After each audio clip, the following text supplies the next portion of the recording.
안녕하세요. 살롱드 로이어 조변. 정변입니다.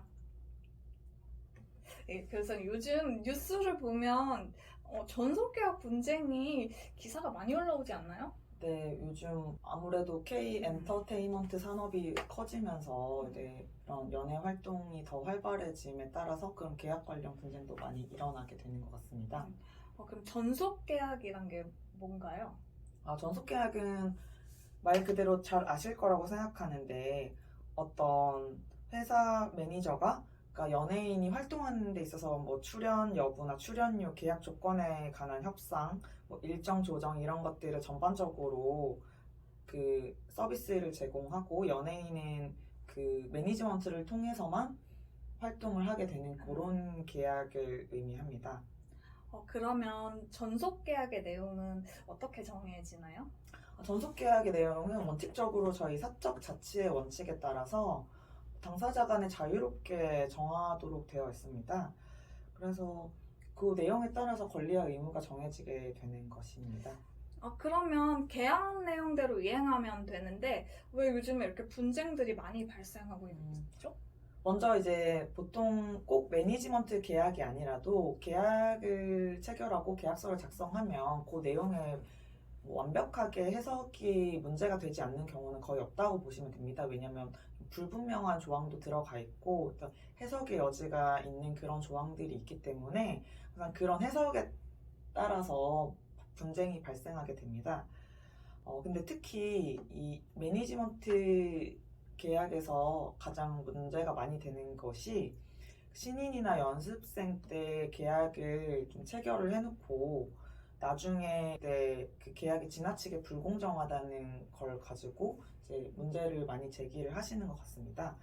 왜냐면 연습생이나 신인 연예인의 경우에는 데뷔를 하는 게 목적이기 때문에 초기에 장기화된 계약이라든가 아니면 수익 분배 구조가 상당히 불공정한 그런 방식의 계약을 많이 체결하게 됩니다. 그래서 그런 문제들이 많이 발생하는 것 같습니다. 그래서 전속 계약을 문제가 많이 발생하다 보니까 대중문화예술산업발전법에서는 문화체육관광부 장관과 공정거래위원회가 협의해서 표준계약서를 작성해서 보급하고 있습니다. 그것들을 참조하시면 좋을 것 같습니다. 그러면은 불공정한 계약이 많은 것 같은데 계약서를 작성을 해서 이제 서명을 하고 계약이 성립이 됐는데 전속 계약을 다툴 수가 있나요? 원칙적으로 당연히 계약을 하면 그 계약 내용에 구속이 되는 거는 맞지만 그게 너무 과도하게 불공정하다 이러면 그 법원에서는 그 반사회적 법률행위로 전속계약 무효를 인정하고 있습니다. 그래서 이 연예기획사가 우월한 지위를 이용해서 부당한 지배력을 행사하고 지나친 반대급부 부담을 지어가지고 경제적 자유와 기본권을 과도하게 침해한다. 이런 경우에는 선량한 풍속 기타 사회 질서에 위반한 사항을 내용으로 하는 법률행위라고 봐서 이 계약의 일부나 전부가 무효가 된다고 이렇게 보고 있습니다. 그래서 이 내용이 너무 지나치게 불공정하다 하시면 한번 다퉈보시는 게 좋습니다. 근데 다만 주의하셔야 되는 게 내가 봤을 때 불공정하다고 해서 다 인정이 되는 건 아니고요. 왜냐면 기획사의 경우에는 무명인 연예인을 키우기 위해서는 기획관리 홍보부터 노력, 시간, 비용이 엄청 많이 들게 되잖아요. 그리고 또 사실 성공할지 아닐지도 불확실한 측면이 있어요. 그렇기 때문에 그런 수익을 올리기까지는 불확실성도 있고 거두기까지 많은 시간이 걸리기 때문에 이런 것들도 참작이 됩니다. 불공정함과 기획사의 노력과 비용을 좀 비교해가지고 많이 판단을 하시는 것 같으니까 좀 그런 것들도 고려하시면 될 것 같습니다. 지금 조 변호사님이 이제 불공정한 계약에 대해서 이제 설명을 잘 해주셨는데 그러면은 계약 중에서는 이제 불공정하지 않은 계약이 있을 수도 있잖아요.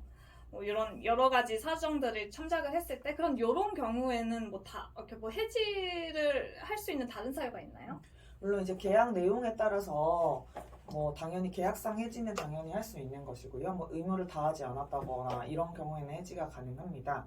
그리고 이 매니지먼트 계약의 특수성이 그런 그냥 일반적인 민법의 위임 계약과 달리 이런 당사자들의 이해관계가 상당히 강하게 결부가 되어 있기 때문에 고도의 신뢰 관계를 유지하는 게 필수적입니다. 대법원도 이렇게 보고 있고요. 그래서 소속사와 연예인 간의 신뢰 관계가 뭐 심각하게 깨어졌다. 이 경우에도 매니지먼트 계약을 유지하게 하는 건 당연히 좀 너무하잖아요. 그러니까 법원에서는 신뢰관계가 깨어졌는데도 뭐 계약에 따라서 존속된다 이렇게 보진 않고요. 신뢰관계 깨진 경우에는 이 신뢰관계 깨짐을 이유로 해지가 할 수 있다 이렇게 보고 있습니다. 그래서 그것도 신뢰관계가 깨졌냐에 따라는 사실 구체적 상황에 따라 다르겠죠. 근데 뭐 정상금을 잘 주지 않았다거나 뭐 보고 의무를 다하지 않았다거나 아니면 연예인의 경우에는 뭐 범죄를 계속 저지른다던가 뭐 이런 경우에는 신뢰관계가 깨졌다고 볼 수 있겠죠.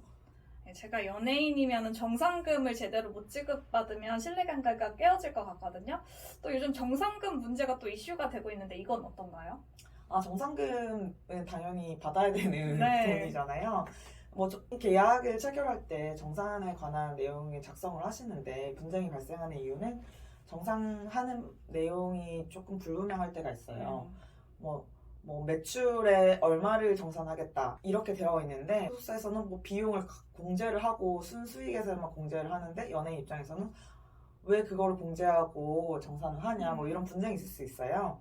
그때는 좀 명확하게 어떤 그 금원을 대상으로 정산의 대상이 되고 분배 비율은 어떻게 되고 언제 지급을 하게 되냐 뭐 정산이 되는 활동 내역이 뭐냐 이런 것들을 꼼꼼하게 정해 두시면 좀 좋을 것 같습니다.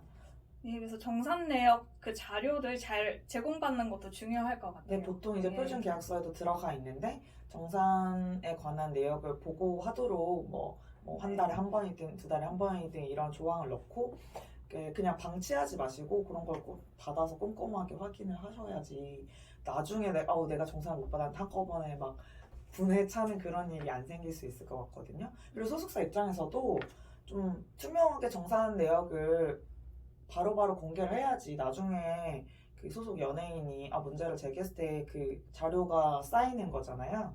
그러니까 뭐 양쪽에 다 좋은 거니까 정산 내용을 투명하게 이렇게 공개하고 보고하고 이렇게 하면 좋을 것 같아요. 저희가 좀 대략적으로만 설명을 드렸는데 혹시 필요하면 나중에 더 세부적인 내용으로 찾아오도록 하겠습니다. 근데 저희 구독자 중에 연예인이 있을까요? 없어요? 네. 그리고 저희가 커뮤니티에 네. 올렸는데 뭐 궁금하신 사례나 뭐 사안이나 이런 게 있으면 그 사연을 요 이메일로 주시면 저희가 컨텐츠로 만들어서 찾아오겠습니다. 저희 구독자가 그래도 211명. 감사합니다. 네, 그럼 오늘 여기까지. 네, 구독 좋아요. 눌러주세요.